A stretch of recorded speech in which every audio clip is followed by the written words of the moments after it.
নমস্কাৰ, welcome back to my YouTube channel Babu's clicks. দশম শ্ৰেণীৰ ছাত্ৰ-ছাত্ৰীসকল, আজি অনুশীলনী R4টো লৈ আহিছোঁ তোমালোকৰ বাবে। ইয়াত সূচক ঘাত এই বিষয়ে পুনৰ আলোচনা কৰা হ'ব। তো ভিডিঅ'টো সম্পূৰ্ণকৈ আৰু মনোযোগেৰে চাবা। এইটো চেপ্টাৰ তোমালোকৰ প্ৰথম অৰ্থাৎ ফাৰ্ষ্ট ইউনিটত লাগিব।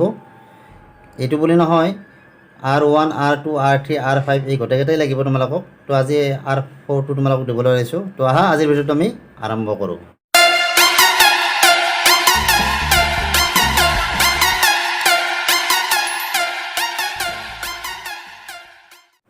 তো চেপ্টাৰটো আৰম্ভ কৰাৰ আগতে কেইটামান কথা জানি লোৱা। যিকোনো অখণ্ড অশূন্য অখণ্ড সংখ্যা A, B, M আৰু N ৰ বাবে আমাৰ কি হয়, এইকেইটা মানি চলে তাৰমানে। বুজি পাইছানে নাই? তো এই অভেদকেইটা তোমালোকে মনত ৰাখিবা। A to the power M into A to the power N হ'লে কি হয়? A to the power M plus N হয়। A to the power M হৰণ A to the power N হ'লে কি হ'ব? হৰণ থাকিলে আমাৰ বিয়োগ হ'ব, A to the power M minus N। পূৰণ থাকিলে আমাৰ কি হয়? যোগ হয়। A to the power M whole into N হ'লে কি হ'ব? এই দুটাৰ পূৰণফল হ'ব। ঘাত দুটাৰ পূৰণফল হয়নে? A to the power M N। এতিয়া চোৱা, A to the power M into কি আছে? B to the power M। তেতিয়াহ'লে কি হ'ব? A B লগ কৰি আমি এটা M লিখিব পাৰোঁ ইয়াত। A to the power M হৰণ B to the power M, তেতিয়াহ'লে কি হয়?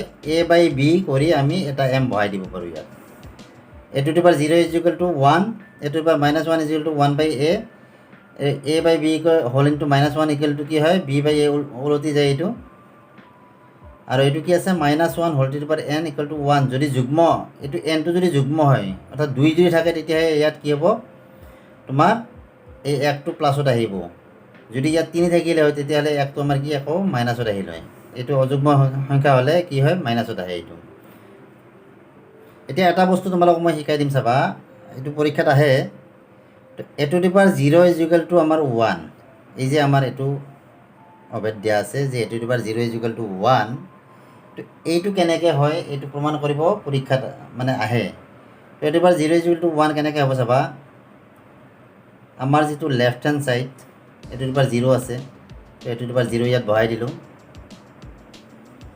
তো A to the power 0 মানে আমি এনেকৈ লিখিব পাৰোঁ, A to the power M minus M।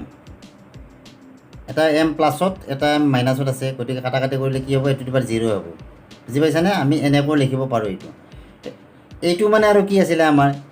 A to the power তোমাৰ A to the power M হৰণ A to the power M এ ধৰাচোন এইটো। এনেকৈ থাকিলে কি হয়? আমি কি লিখিছিলোঁ? বিয়োগত লিখিছিলোঁ A to the power M minus N, হয়নে? এই বস্তুটো আমাৰ হয়। গতিকে এইটো আমি কি কৰিব পাৰোঁ? এতিয়া এনেকৈ লিখিব পাৰোঁ, A to the power M by A to the power M। যিহেতু দুটা M আছে, গতিকে এই দুটা কাটা গ'লে কি থাকিব? এইটো কাটা গ'লে আমাৰ 1 থাকিল। তো আমি কি পালোঁ? 1 মানে এইটো ৰাইট হেণ্ড ছাইড। এই তোমালোকে প্ৰমাণ কৰিব পাৰিবা।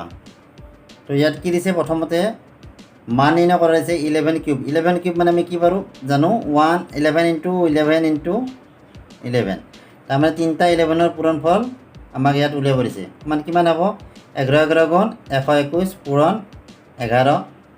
11 গুণ 11 কাটি গ'লে 11 দুগুণ 22, 7 1 23 আৰু 11 গুণ 11, 11 2 13। তো কিমান পালোঁ আমি? 1331। তো 2 নম্বৰটো দিয়া আছে 2 ইনটু 10 কিউব। তাৰমানে কি? 2 ইনটু 10 ইনটু 10 ইনটু 10, হয়নে? তো ইয়াত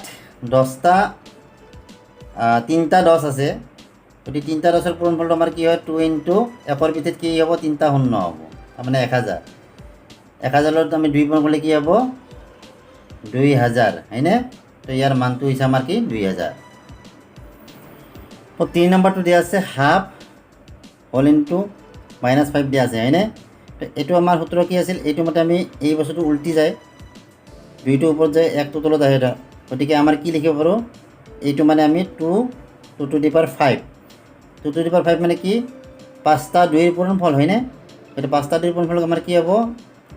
2 ইনটু 2 ইনটু 2 ইনটু 2 ইনটু 2। 2 দুগুণ 4, 4 দুগুণ 8, 8 দুগুণ 16, 16 দুগুণ আমাৰ কি হয়? 32। তো 5টা 2ৰ পূৰণফল আমি কি পালোঁ? 32। তো 4 নম্বৰটো আছে -4 হোল ইনটু কি? -2। এইটো আমি এনেকৈ লিখিব পাৰোঁ 1/-4 হোল স্কুৱেৰ ইকুৱেল টু কি হ'ব, এইটোতো 1 1 গুণ 1 আৰু এইটো কি হ'ব 4 4 গুণ 16। গতিকে যিহেতু এইটো যুগ্ম সংখ্যা, গতিকে ইয়াত আমাৰ কি হ'ব, মাইনাছটো নোহোৱা হ'ব, 1/16। তো এনেকৈ তোমালোকে মানবিলাক উলিয়াব পাৰিবা। তো 2 নম্বৰটো আছে যে তলৰ প্ৰতিটো সংখ্যাক সিহঁতৰ মৌলিক উৎপাদকৰ ঘাতৰ পূৰণফল ৰূপে প্ৰকাশ কৰি পৰিছে। আমাক এটা সংখ্যা দিয়া আছে, ইয়াক আমাক কি কৈছে যে মৌলিক উৎপাদকৰ ঘাতৰ পূৰণফল ৰূপে প্ৰকাশ কৰি পৰিছে। তো আমি কি কৰিম, ইয়াৰ প্ৰথমতে উৎপাদকখিনি মৌলিক উৎপাদকখিনি আমি উলিয়াই ল'ম। কেনেকৈ ল'ম, চুটিহৰণ পদ্ধতিৰে আমি ইয়াৰ মৌলিক উৎপাদকখিনি আগতে উলিয়াই ল'ম। তো 2ৰ 1 নম্বৰটো লৈছোঁ, প্ৰথমতে কি আছে 729 আছে, ইয়াক যদি আমি ইয়াত চুটিহৰণ কৰোঁ কি হ'ব 729। ইয়াৰ উৎপাদকখিনি আমি উলিয়াই ল'ম। কিহেৰে যাব, এইটো 7 2 9 9 9 18, গতিকে 3ৰে যাব, এইটো 3 2 গুণ 6, 1 থাকিলে 12, 7 3 গুণ 12 আৰু 3 3 গুণ 9।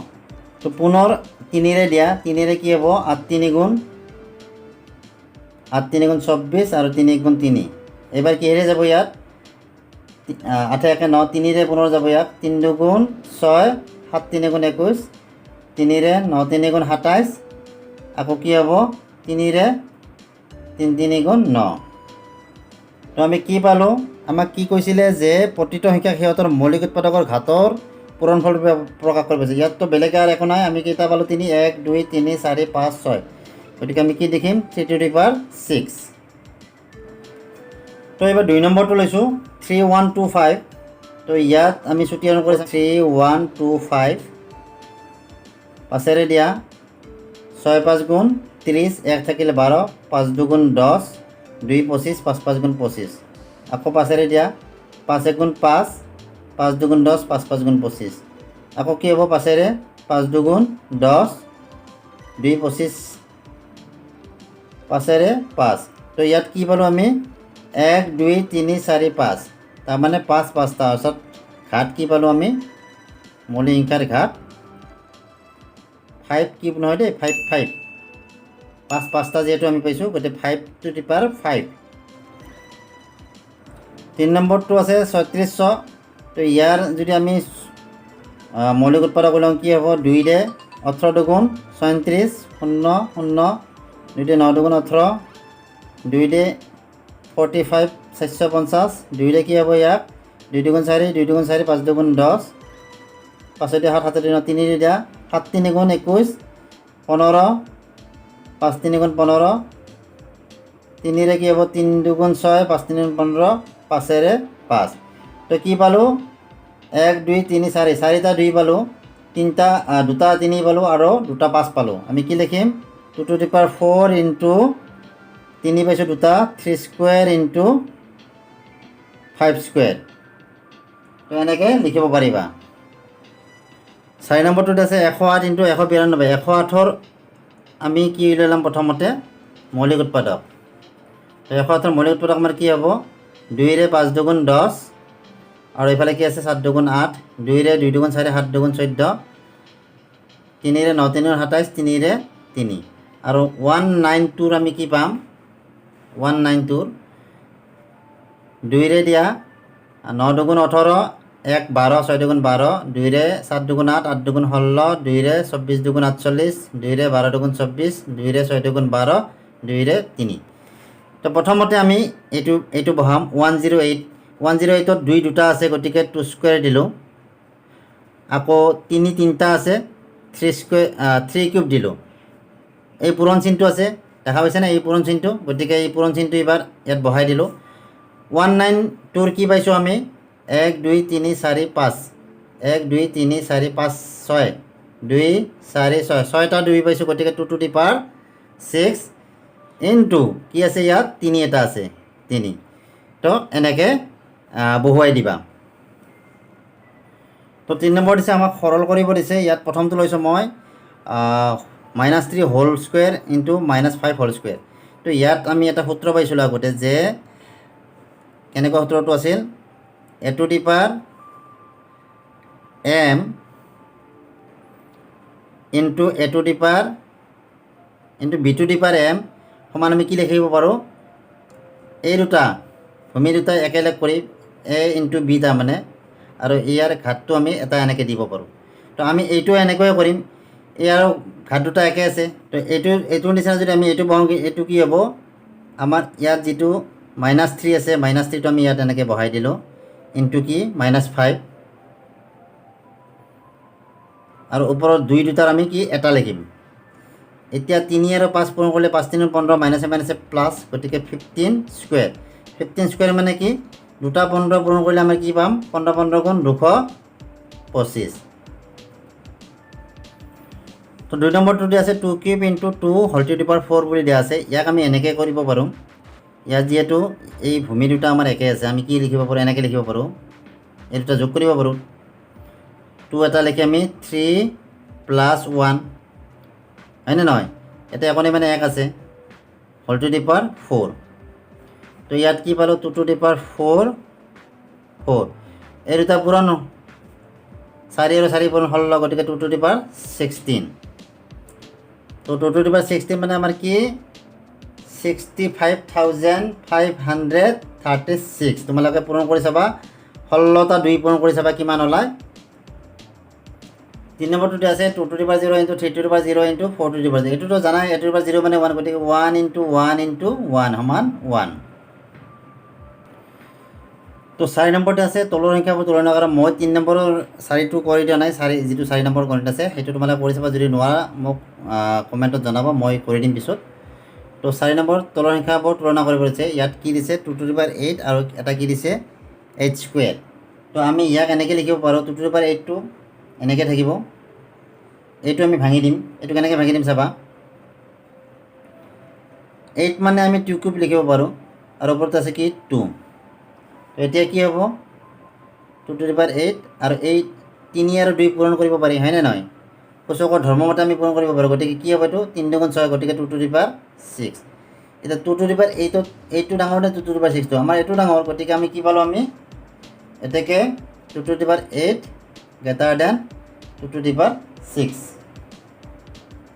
বা কি দিব পাৰ, এইটো মানে কি আমাৰ 2 two the power 8 greater than h square, এনেকৈ দিব পাৰোঁ। 2 টু দি পাৱাৰ 6 মানে আমাৰ h স্কুৱেৰে। তো 2 নম্বৰটো লৈছোঁ 2.7 ইনটু 10 টু দি পাৱাৰ 12 আৰু 1.5 ইনটু 10 টু দি পাৱাৰ 8। এই দুটাৰ কোনটো ডাঙৰ কোনটো সৰু আমাক উলিয়াব পাৰিছে। প্ৰথমতে আমি এইটো চাম, 2.7 ইনটু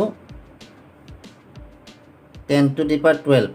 এই বস্তুটো আমি কি কৰিব পাৰোঁ, 2.7 ইনটু 10 টু দি পাৱাৰ 12 মানে আমি ইয়াৰ পৰা যদি এটা 10 আমি মানে আনি ইয়াৰ লগত পূৰণ দিওঁ, তেতিয়াহ'লে ইয়াৰ দশমিকটো উঠি যাব। প্ৰথমতে আমি দশমিকটো উঠাই ল'ম, কেনেকৈ, এটা লাইন তোমালোকক লিখি দিছোঁ বুজি পোৱাৰ কাৰণে, 2.7 ইনটু 10, এই 10টো ক'ৰ পৰা আনিছোঁ, 12টা 10 আছে, 12টা 10ৰ পৰা আমি এটা 10 লৈ আহিলোঁ। তো ইয়াত কেইটা থাকিব, এতিয়া 11টা থাকিব। তো এইটো পূৰণ কৰিলে আমাৰ কি হ'ল, দশমিকটো উঠি যাব, 2.7ৰ লগত 10 পূৰণ কৰি দিয়াৰ লগে দশমিকটো নোহোৱা হ'ল, কি হ'ল 27 এইটো, আৰু ইয়াত কি 11টা আমাৰ কি আছে 10, গতিকে 11টা 10 পূৰণ কৰিলে আমাৰ 11টা শূন্য হ'ব একৰ ভিতৰত, হয়নে নহয়, একৰ ভিতৰত 11টা শূন্য, 1 2 3 4 5 6 7 8 9 10 11টা। তো 27 পূৰণ কৰিলে 27ৰ ভিতৰত আমাৰ 11টা শূন্য হ'ব, 1 2 3 4 5 6 7 8 9 10 11। আৰু এটা কি দিয়া আছিল 1.5 ইনটু 10 টু দি পাৱাৰ 8। ইয়াতো আমি কি কৰিব পাৰোঁ, 1.5 ইনটু 10 ইনটু 10 এটা লৈ আহিছোঁ, ইয়াত 8টা 10 আছে, গতিকে ইয়াত কি থাকিব, এতিয়া 7টা থাকিব। তো এইটো কি হ'ল 1.5 10 পূৰণ কৰাৰ লগে লগে আমাৰ কি হ'ব, ইয়াত দশমিকটো উঠি যাব। মই ইয়াৰ এক লাইন বঢ়াই নিদিওঁ, ইয়াত একেলগে লিখিম, ইয়াৰ দশমিকটো উঠি গ'ল, গতিকে 1.5 হ'ল এইটো। আৰু ইয়াৰ লগত যদি আমি 7টা 10 পূৰণ কৰোঁ, অৰ্থাৎ একৰ ভিতৰত 7টা শূন্য, গতিকে ইয়াতো আমাৰ কি হ'ব, 15ৰ ভিতৰত 7টা শূন্য, 2 3 4 5 6 7।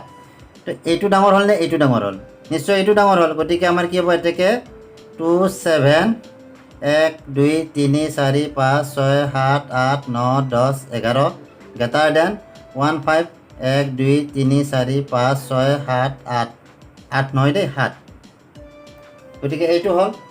গতিকে এনেকৈ এইটো গ্ৰেটাৰ দেন এইটো লিখিব পাৰে, বা আমি কি দিব পাৰোঁ,